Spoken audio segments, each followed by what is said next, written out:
자, 그리고 이제 2020년에 베이비 부모가 떠나야 모두가 산다. 이 책이 나왔어요. 자, 공간과 사람이 부조화라는 화두인데, 베이비 부모의 귀향이 농촌 문제와 도시 문제를 동시에 해결할 수도 있을 것 같다. 뭐 이런 내용 같아요. 예. 네.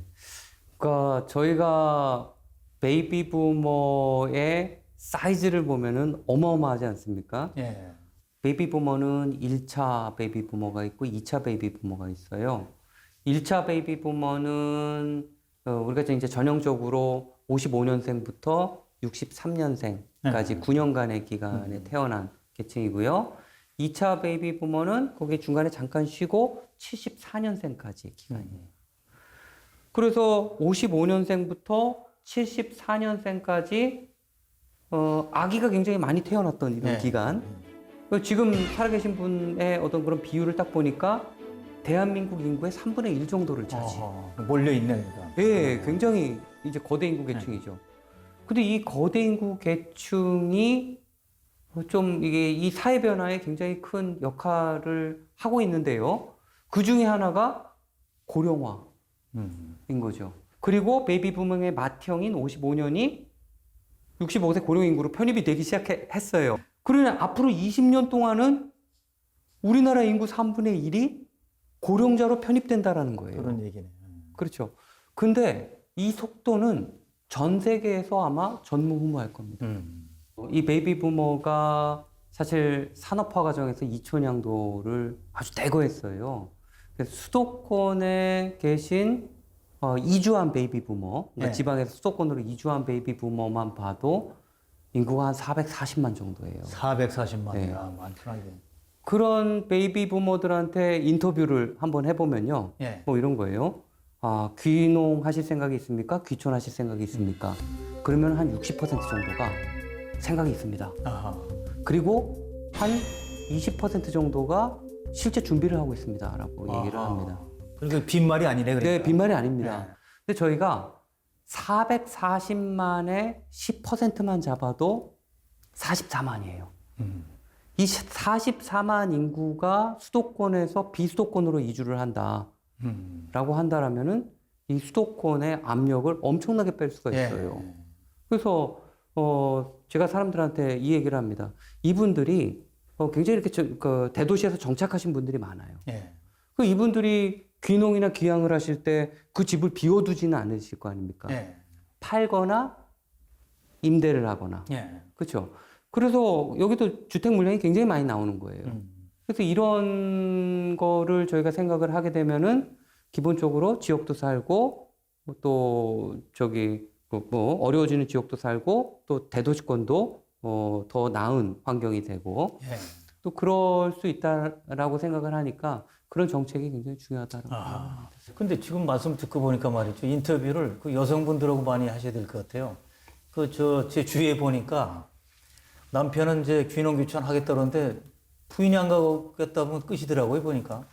그 인터뷰 할 때도 그런 얘기가 많이 나왔어요. 그러니까 본인은 원하는데 특히 남성분들 같은 경우에 원하는데 이제 배우자분이 이제 반대하시는 어떤 네. 그런 근데 그게 또 이유가 있더라고요. 이제 그 남성분들 같은 경우에 특히 이제 베이비 부머 세대는 이제 남성분들이 일하고 또 여성분들은 이제 또 집에 계시면서 네. 가사 일을 하거나 뭐 자녀 교육에 좀 더 신경 쓰는 경우가 좀 많았거든요. 이게 네. 이제 전형적인 어떤 가구의 모습으로 이걸 가지고 있었죠. 근데 남성분들은 이런 거예요. 일을 하다가 막 힘들어지면요. 아, 은퇴하면은 시골로 내려가서 내 로망을 실현할 거야. 이런 생각을 계속 가지고 계세요. 그리고 이제 부인 되시는 분한테 얘기를 하는 거죠. 그럼 부인 되시는 분은 혼자 가십시오라고 이렇게 말씀드리는 거죠. 근데 여성분들의 경우에는 좀 이렇게 나이가 들어감에 따라서 이 주변 사람들이랑 더 공고한 네트워크가 예. 형성이 되는 거예요. 그러니까 예를 들어서 자녀를 키우면서 교육에 대한 정보를, 뭐 자녀 교육에 대한 정보를 얻는다든가 아니면 뭐 좀 이렇게 부수적인 어떤 그런 가정생활과 관련된 것들, 뭐 이제 이런 것들을 얻으면서 점점 주변 사람들이랑 가까워지는 거예요. 예. 그러다 보니까 이렇게 귀향이라든가 귀촌을 할 때 이 네트워크를 끊는다라는 거는 그거 어려운 문제. 네, 굉장한 비용인 거예요. 이제 그분들한테. 그래서 최근에는 이제 뭐 이런 설계도 나오고 있습니다. 그 동호인 중심으로 아니면은 비슷한 일을 했던 사람 중심으로 지역에 뭐 전원주택을 설계할 때 끼리끼리. 네, 좀 이렇게 마음이 맞는 사람들. 제가 그래서 그 말씀을 드릴게요.